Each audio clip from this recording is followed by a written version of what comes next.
أعوذ بالله من الشيطان الرجيم. بسم الله الرحمن الرحيم.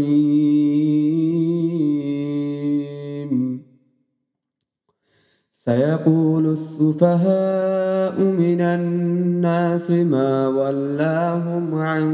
قبلتهم التي كانوا عليها قل لله المشرق والمغرب يهدي من يشاء إلى صراط مستقيم. وكذلك جعلناكم أمة وسطا لتكونوا شهداء على الناس ويكون الرسول عليكم شهيدا. وما جعلنا القبلة التي كنت عليها إلا لنعلم من يتبع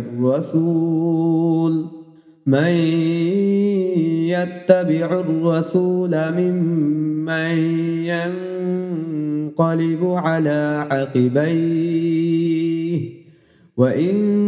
كانت لكبيرة إلا على الذين هدى الله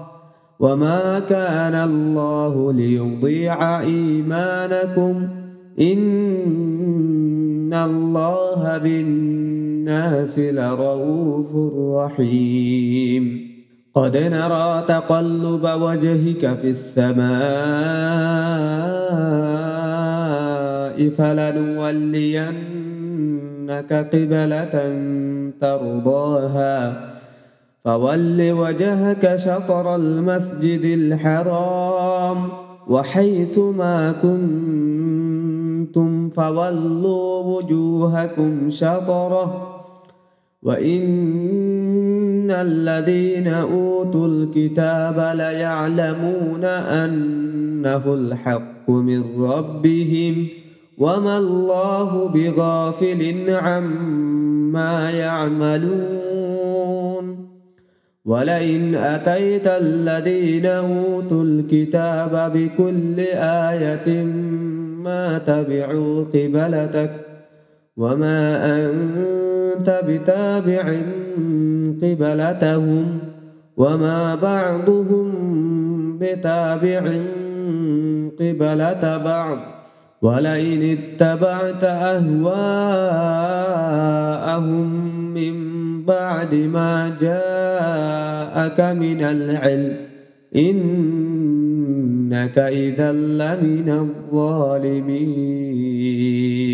الذين آتيناهم الكتاب يعرفونه كما يعرفون أبناءهم وإن فريقا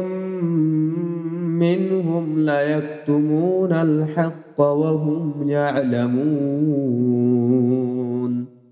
الحق من ربك فلا تكونن من الممترين. ولكل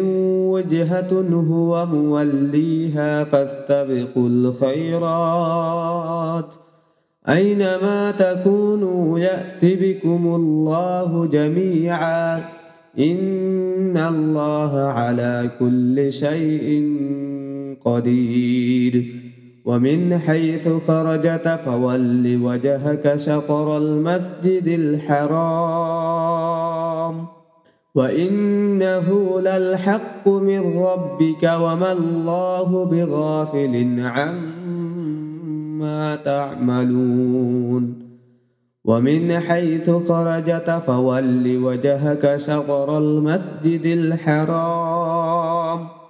وحيث ما كنتم فولوا وجوهكم شطره لئلا يكون للناس عليكم حجة إلا الذين ظلموا منهم فلا تخشوهم واخشوني ولأتم نعمتي عليكم ولعلكم تهتدون. كما أرسلنا فيكم رسولا منكم يتلو عليكم آياتنا ويزكيكم ويعلمكم الكتاب والحكمة ويعلمكم ما لم تكونوا تعلمون فاذكروني أذكركم واشكروا لي ولا تكفرون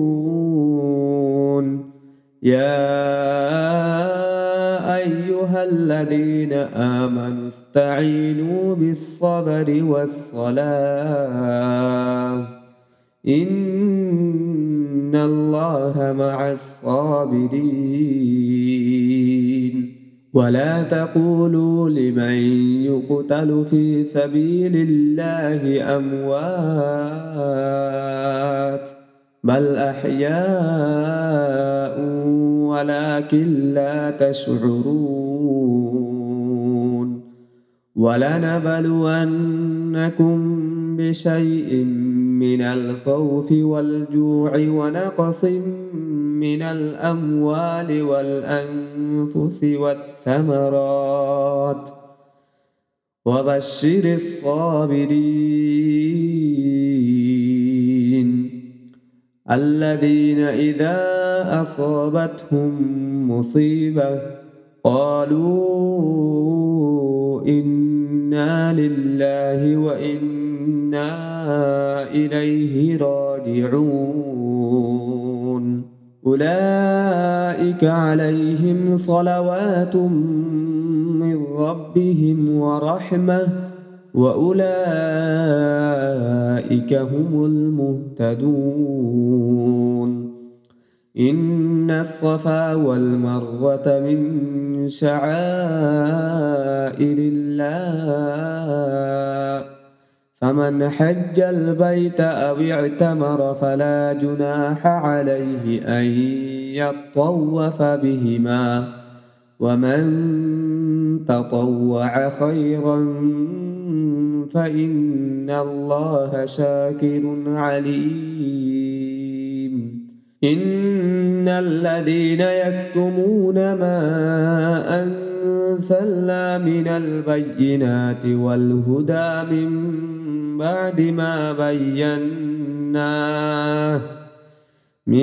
بعد ما بيناه للناس في الكتاب أولئك يلعنهم الله ويلعنهم اللاعنون إلا الذين تابوا وأصلحوا وبينوا فأولئك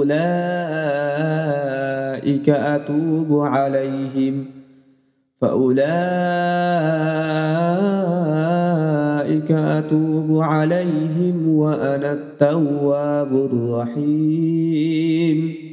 إن الذين كفروا وماتوا وهم كفار أولئك عليهم لعنة الله والملائكة والناس أجمعين خالدين فيها لا يخفف عنهم العذاب ولا هم ينظرون وإلهكم إله واحد لا إله إلا هو الرحمن الرحيم إن في خلق السماوات والأرض واختلاف الليل والنهار والفلك التي تجري في البحر بما ينفع الناس وما أنزل الله من السماء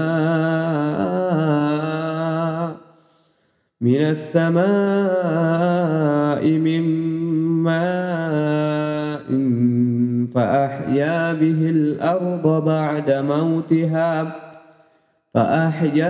الأرض بعد موتها وبث فيها من كل دابة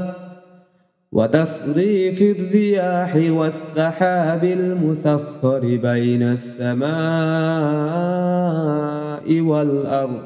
بين السماء والأرض لآيات لقوم يعلمون ومن الناس من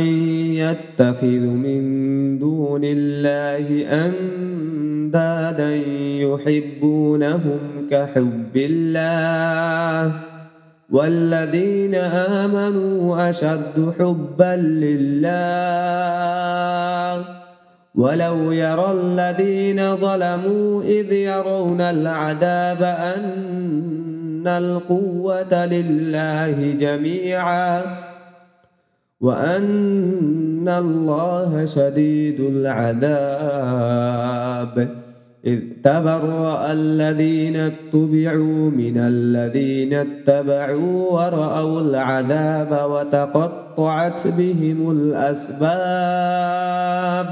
وقال الذين اتبعوا لو أن لنا كرة فنتبرأ منهم كما تبرؤوا منا كذلك يريهم الله أعمالهم حسرات عليهم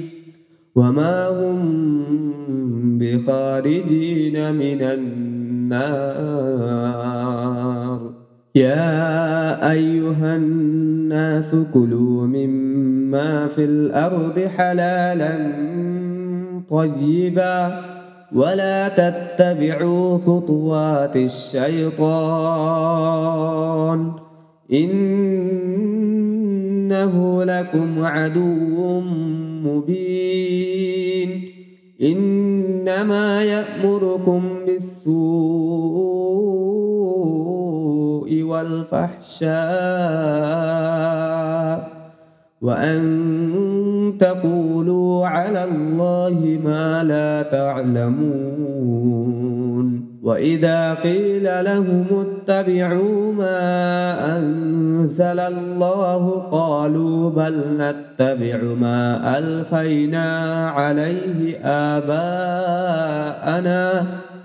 أولو كان آباؤهم لا يعقلون شيئا ولا يهتدون ومثل الذين كفروا كمثل الذي ينعق بما لا يسمع إلا دعاء ونداء صم بكم عمي فهم لا يعقلون يا أيها الذين آمنوا كلوا من طيبات ما رزقناكم واشكروا لله إن كنتم إياه تعبدون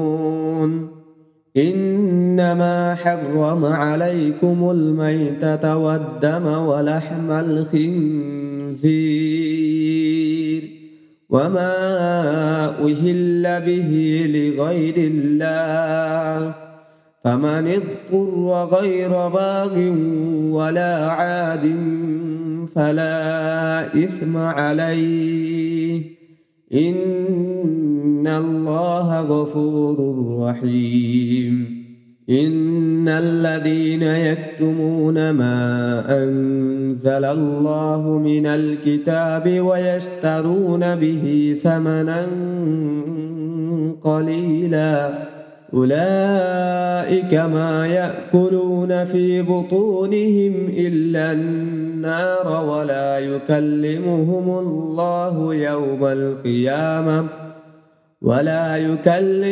الله يوم القيامة ولا يزكيهم ولهم عذاب أليم أولئك الذين اشتروا الضلالة بالهدى والعذاب بالمغفرة فما أصبرهم على النار ذلك بأن الله نزل الكتاب بالحق وإن الذين اختلفوا في الكتاب لفي شقاق بعيد ليس البر أن تولوا وجوهكم قبل المشرق والمغرب ولكن البر من آمن بالله واليوم الآخر والملائكة والكتاب والنبيين وآتى المال على حبه ذوي القربى واليتامى والمساكين وابن السبيل والسائلين وفي الرقاب وأقام الصلاة وآتى الزكاة والموفون بعهدهم إذا عاهدوا والصابرين في البأساء والضراء وحين البأس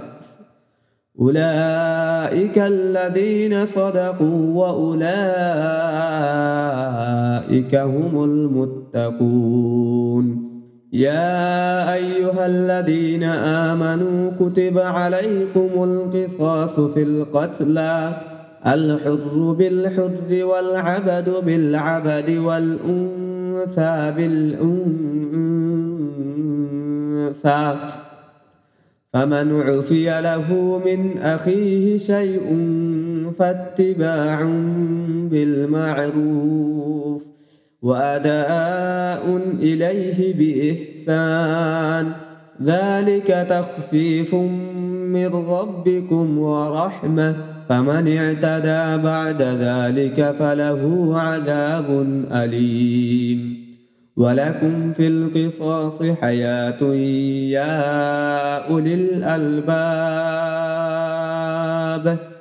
يا أولي الألباب لعلكم تتقون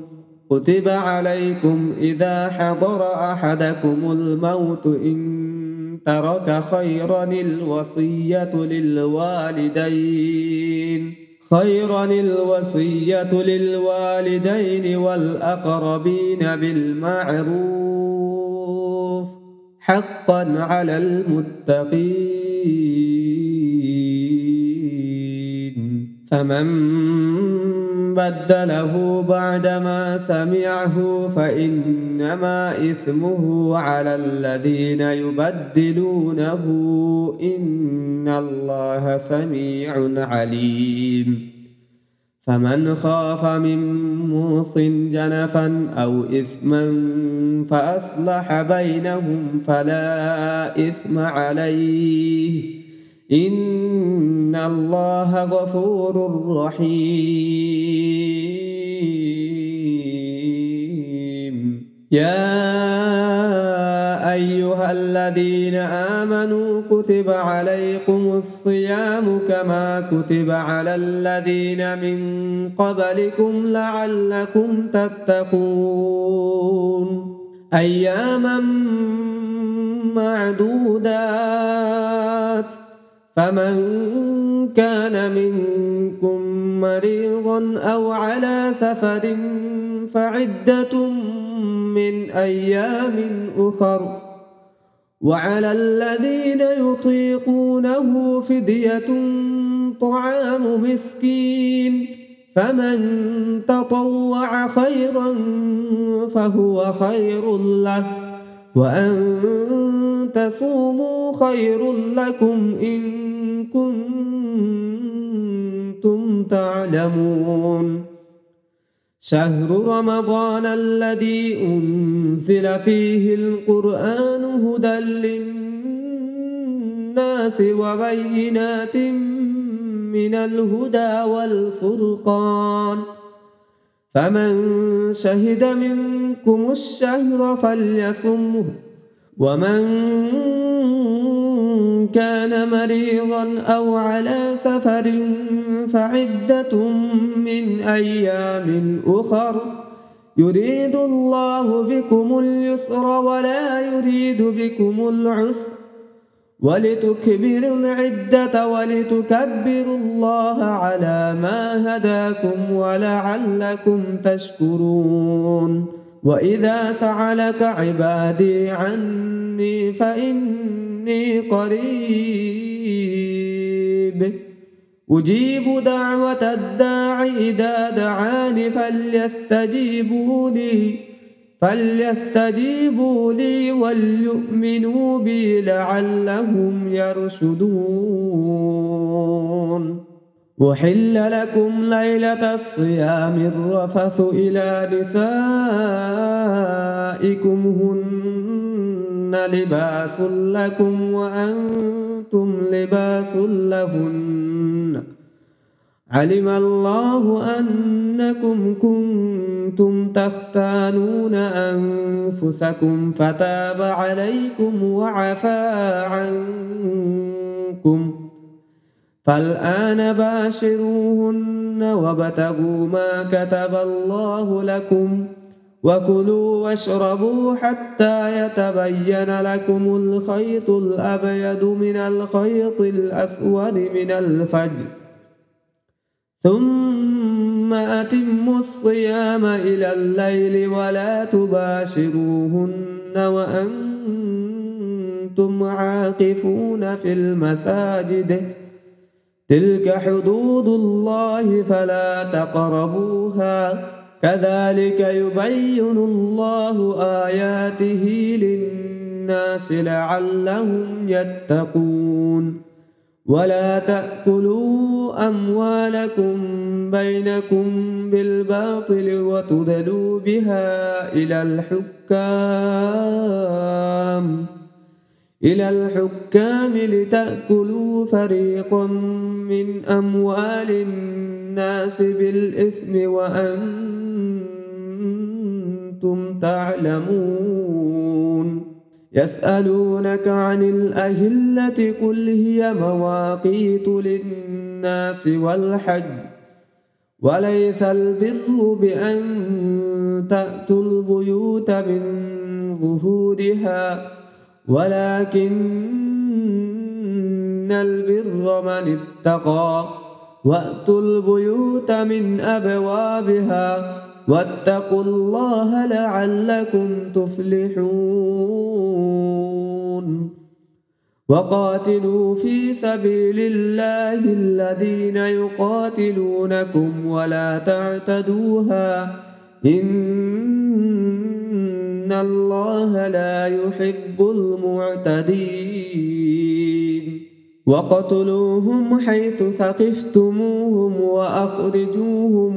من حيث أخرجوكم، والفتنة أشد من القتل، ولا تقاتلوهم عند المسجد الحرام حتى يقاتلوكم فيه، فإن قاتلوكم فاقتلوهم، كذلك جزاء الكافرين.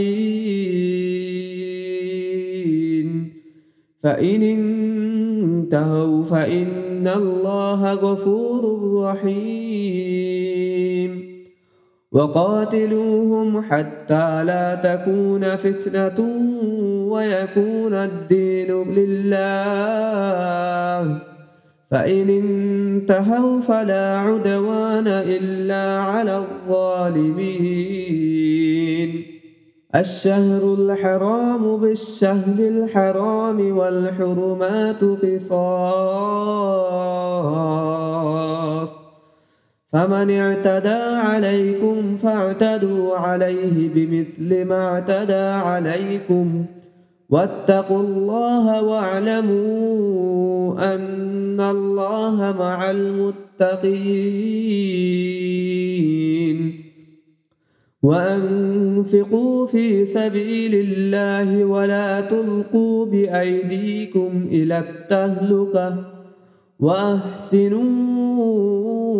إن الله يحب المحسنين وأتموا الحج والعمرة لله فإن أحصرتم فما استيسر من الهدي ولا تحلقوا رؤوسكم حتى يبلغ الهدي محله فمن كان منكم مريضا أو به أذى من رأسه ففدية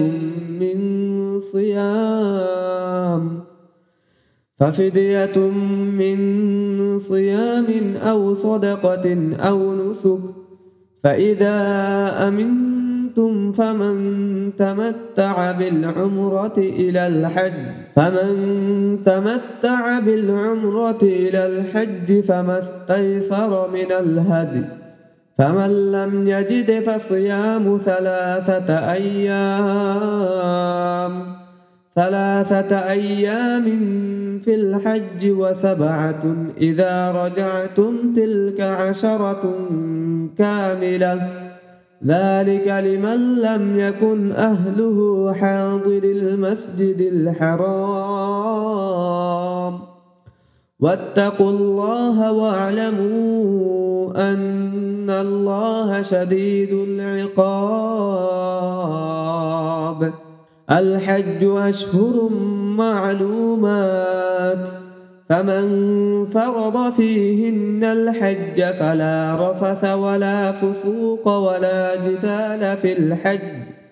وما تفعلوا من خير يعلمه الله وتزودوا فإن خير الزاد التقوى واتقون يا أولي الألباب ليس عليكم جناح أن تبتغوا فضلا من ربكم فإذا أفضتم من عرفات فاذكروا الله عند المشعر الحرام واذكروه كما هداكم وإن كنتم من قبله لمن الضالين ثم أفيضوا من حيث أفاض الناس واستغفروا الله إن الله غفور رحيم فإذا قضيتم مناسككم فاذكروا الله كذكركم آباءكم أو أشد ذكرا فمن الناس من يقول ربنا آتنا في الدنيا وما له في الآخرة من خلاق ومنهم من يقول ربنا آتنا في الدنيا حسنة وفي الآخرة حسنة وقنا عذاب النار أولئك لهم نصيب مما كسبوا والله سريع الحساب واذكروا الله في أيام معدودات فمن تعجل في يومين فلا إثم عليه ومن تأخر فلا إثم عليه لمن اتقى واتقوا الله واعلموا أنكم إليه تحشرون ومن الناس من يعجبك قوله في الحياة الدنيا ويشهد الله على ما في قلبه وهو علد الخصام وإذا تولى سعى في الأرض ليفسد فيها ويهلك الحرث والنسل والله لا يحب الفساد. وإذا قيل له اتق الله أخذته العزة بالإثم فحسبه جهنم ولبئس المهاد. ومن الناس من يشري نفسه ابتغاء مرضات الله والله رؤوف بالعباد. يا أيها الذين آمنوا ادخلوا في السلم كافة ولا تتبعوا خطوات الشيطان إنه لكم عدو مبين. فإن زللتم من بعد ما جاءتكم البينات فاعلموا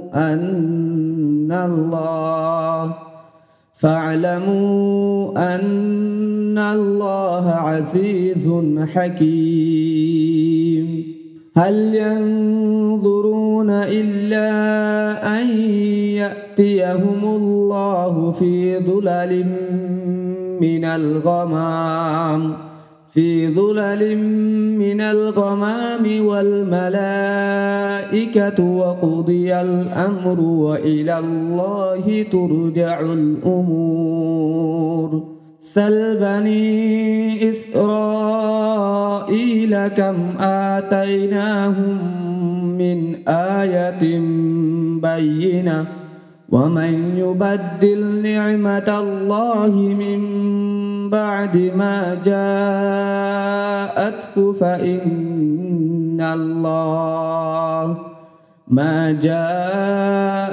فإن الله شديد العقاب. زين للذين كفروا الحياة الدنيا ويسخرون من الذين آمنوا والذين اتقوا فوقهم يوم القيامة والله يرزق من يشاء بغير حساب. كان الناس أمة واحدة فبعث الله النبيين مبشرين ومنذرين وأنزل معهم الكتاب بالحق ليحكم بين الناس فيما اختلفوا فيه وما اختلف فيه إلا الذين أوتوه من بعد ما جاءتهم البينات بغيا بينهم فهدى الله الذين آمنوا لما اختلفوا فيه من الحق بإذنه والله يهدي من يشاء إلى صراط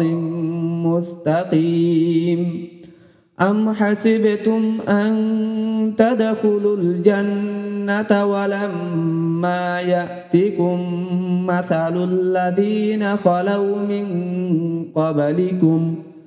مستهم البأساء والضراء وزلزلوا حتى يقول الرسول والذين آمنوا معه متى نصر الله ألا إن نصر الله قريب. يسألونك ماذا ينفقون قل ما أنفقتم من خير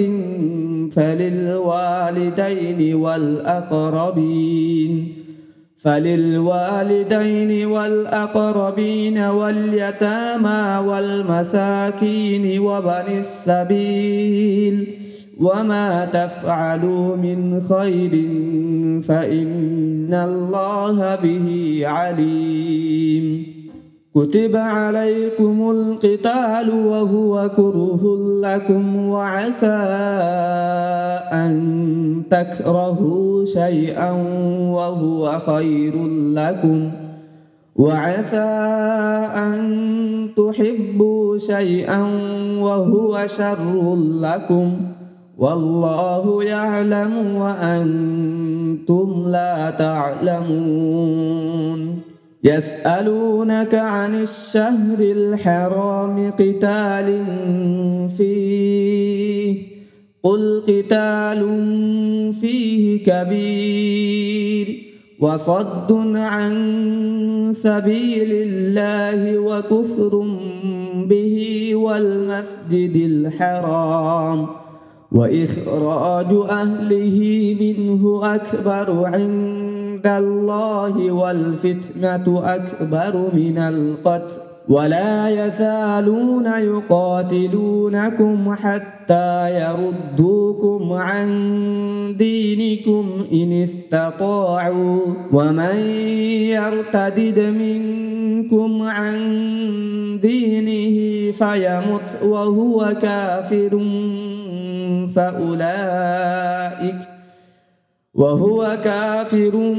فأولئك حبطت أعمالهم في الدنيا والآخرة وأولئك أصحاب النار هم فيها خالدون إن الذين آمنوا والذين هاجروا وجاهدوا في سبيل الله أولئك يرجون رحمة الله والله غفور رحيم يسألونك عن الخمر والميسر قل فيهما إثم كبير ومنافع للناس وإثمهما أكبر من نفعهما ويسألونك ماذا ينفقون قل العفو كذلك يبين الله لكم الآيات لعلكم تتفكرون في الدنيا والآخرة ويسألونك عن اليتامى قل إصلاح لهم خير وإن تخالطوهم فإخوانكم والله يعلم المفسد من المصلح ولو شاء الله لأعنتكم إن الله عزيز حكيم ولا تنكحوا المشركات حتى يؤمن ولأمة مؤمنة خير من مشركة ولو أعجبتكم ولا تنكحوا المشركين حتى يؤمنوا ولعبد مؤمن خير من مشرك ولو أعجبتكم أولئك يدعون إلى النار والله يدعو إلى الجنة والمغفرة بإذنه ويبين آياته للناس لعلهم يتذكرون ويسألونك عن المحيض قل هو أذى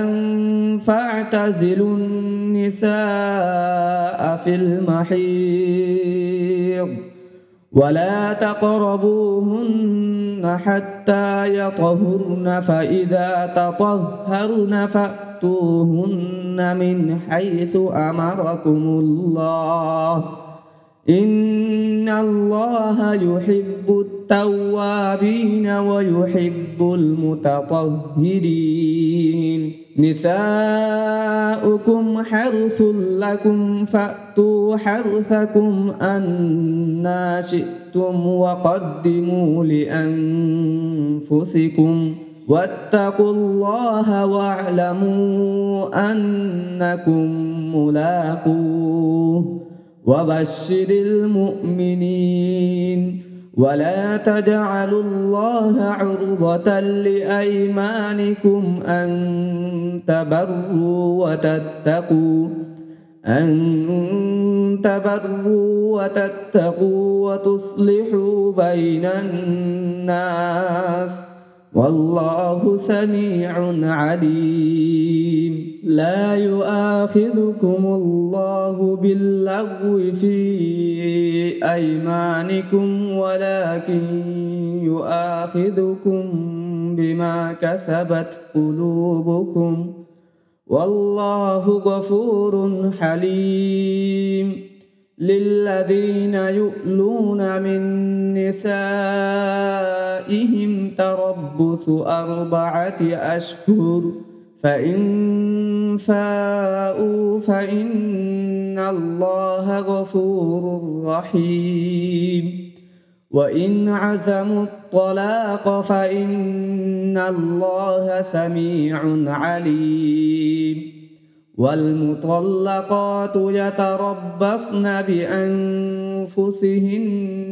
3 قروء ولا يحل لهن أن يكتمن ما خلق الله في أرحامهن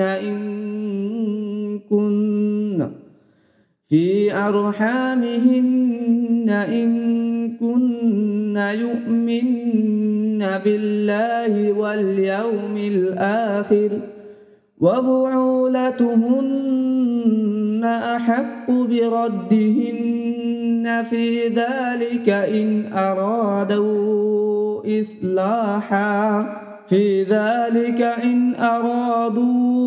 إصلاحا ولهن مثل الذي عليهن بالمعروف وللرجال عليهن درجة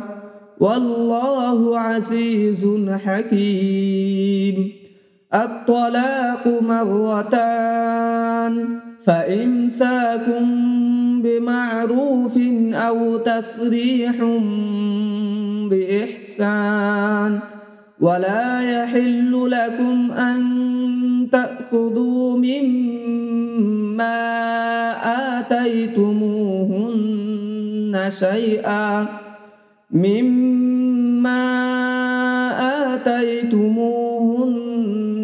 شيئا إلا أن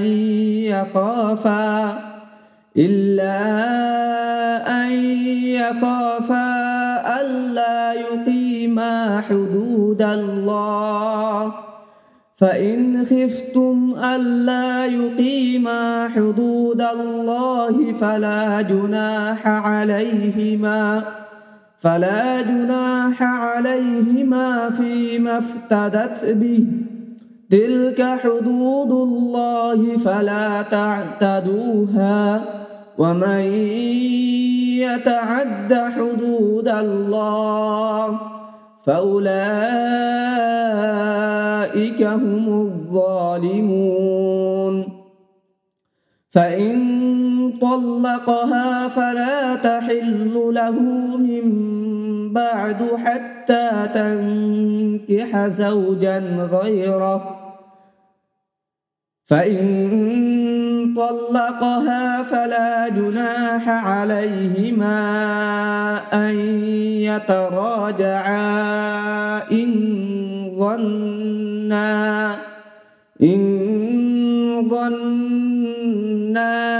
أن يقيما حدود الله وتلك حدود الله يبينها لقوم يعلمون. وإذا طلقتم النساء فبلغن أجلهن فأمسكوهن بمعروف أو سرحوهن بمعروف ولا تمسكوهن ضرارا لتعتدوا ومن يفعل ذلك فقد ظلم نفسه ولا تتخذوا آيات الله هزوا واذكروا نعمة الله عليكم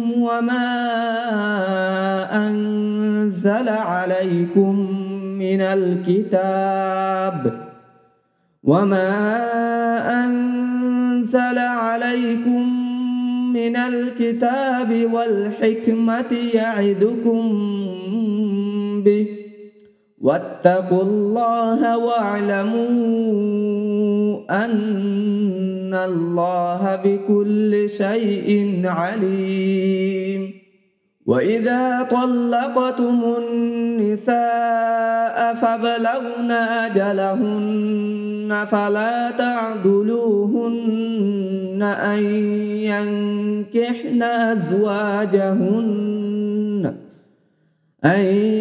ينكحن أزواجهن إذا تراضوا بينهم بالمعروف ذلك يوعظ به من كان منكم يؤمن بالله واليوم الآخر ذلكم أزكى لكم وأطهر والله يعلم وأنتم لا تعلمون. والوالدات يرضعن أولادهن حولين كاملين لمن أراد أن يتم الرضاعة وعلى المولود له رزقهن وكسوتهن بالمعروف لا تكلف نفس إلا وسعها لا تضار والدة بولدها ولا مولود له بولده وعلى الوارث مثل ذلك فإن أرادا فصالا عن تراض منهما وتشاور فلا جناح عليهما. وإن أردتم أن تسترضعوا أولادكم فلا جناح عليكم إذا سلمتم ما آتيتم بالمعروف واتقوا الله واعلموا أن الله بما تعملون بصير. والذين يتوفون منكم ويذرون أزواجا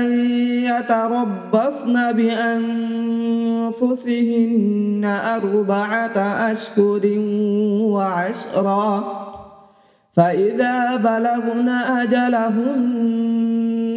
فلا جناح عليكم فيما فعلن في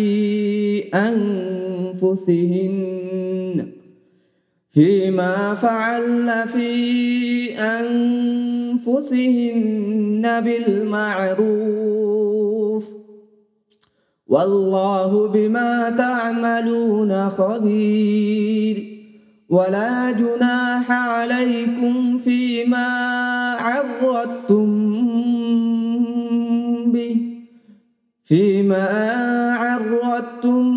به من خطبة النساء أو أكننتم في أنفسكم علم الله أنكم ستذكرونهن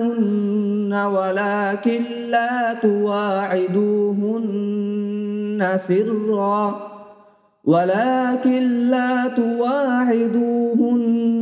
سرا إلا أن تقولوا قولا معروفا ولا تعزموا عقدة النكاح حتى يبلغ الكتاب أجله واعلموا أن الله يعلم ما في أنفسكم فاحذروه واعلموا أن الله غفور حليم. لا جناح عليكم إن طلقتم النساء ما لم تمسوهن أو تفرضوا لهن فريضة ومتعوهن على الموسع قدره وعلى المقتر قدره متاعا بالمعروف حقا على المحسنين. وإن طلقتموهن من قبل أن تمسوهن وقد فرضتم لهن فريضة فنصف ما فرضتم إلا أن يعفون أو يعفو الذي بيده عقدة النكاح وأن تعفوا أقرب للتقوى ولا تنسوا الفضل بينكم إن الله بما تعملون بصير. حافظوا على الصلوات والصلوات الوسطى وقوموا لله قانتين. فإن خفتم فرجالا أو ركبانا فإذا أمنتم فاذكروا الله كما علمكم ما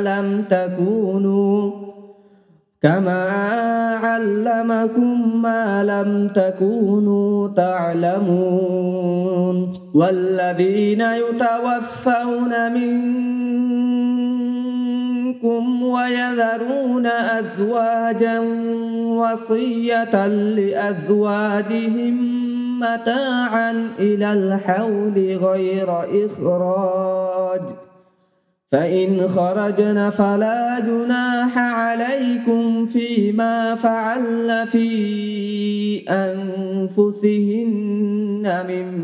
معروف والله عزيز حكيم. وللمطلقات متاع بالمعروف حقا على المتقين. كذلك يبين الله لكم آياته لعلكم تعقلون. ألم تر إلى الذين خرجوا من ديارهم وهم ألوف حذر الموت فقال لهم الله موتوا ثم أحياهم إن الله لذو فضل على الناس ولكن أكثر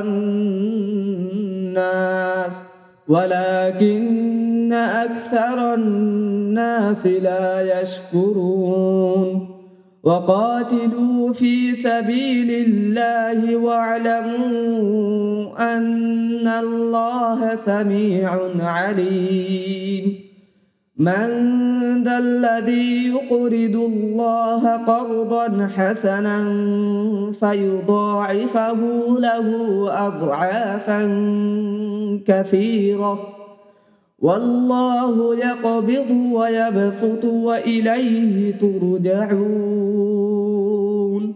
ألم تر إلى الملأ من بني إسرائيل من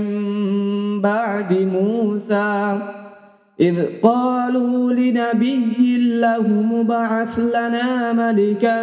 نقاتل في سبيل الله قال هل عسيتم إن كتب عليكم القتال ألا تقاتلوا قالوا وما لنا ألا نقاتل في سبيل الله وقد أخرجنا من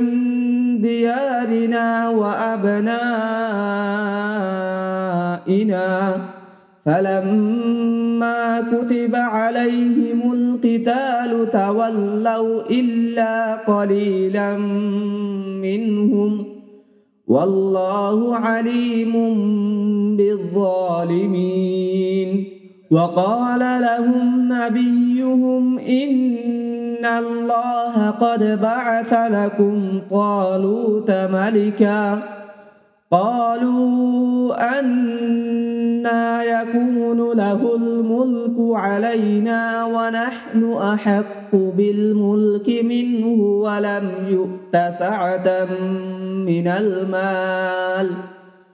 قال إن الله اصطفاه عليكم وزاده بسطة في العلم والجسم والله يؤتي ملكه من يشاء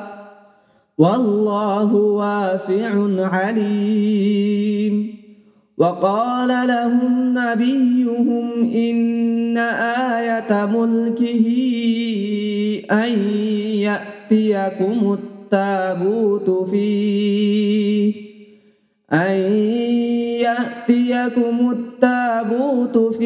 سكينة